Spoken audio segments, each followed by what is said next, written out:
Now these are the names of the children of Israel who came to Egypt. Each man and his household came with Jacob: Reuben, Simeon, Levi, and Judah; Issachar, Zebulun, and Benjamin; Dan, Naphtali, Gad, and Asher. All those who were descendants of Jacob were 70 persons, for Joseph was in Egypt already. And Joseph died, all his brothers, and all that generation. But the children of Israel were fruitful and increased abundantly, multiplied and grew exceedingly mighty, and the land was filled with them.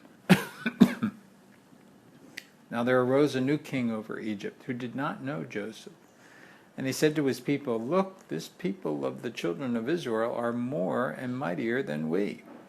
Come, let us deal shrewdly with them, lest they multiply, and it happen in the event of war that they also join our enemies and fight against us, and so go up out of the land." Therefore they set taskmasters over them to afflict them with their burdens. And they built for Pharaoh supply cities, Pithom and Ramses. But the more they afflicted them, the more they multiplied and grew.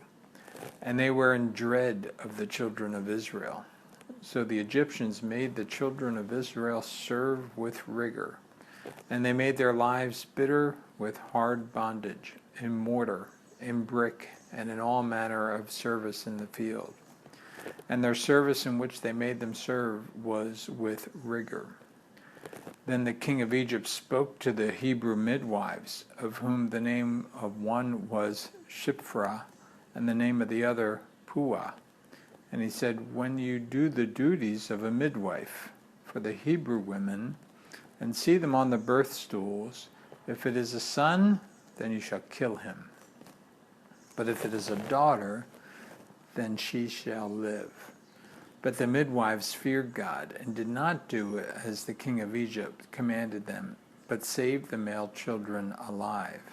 So the king of Egypt called for the midwives and said to them, "Why have you done this thing, and saved the male children alive?"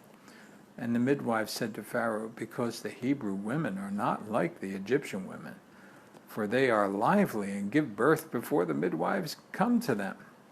Therefore God dealt well with the midwives, and the people multiplied and grew very mighty. And so it was because the midwives feared God that he provided households for them. So Pharaoh commanded all his people, saying, "Every son who is born you shall cast into the river, and every daughter you shall save alive."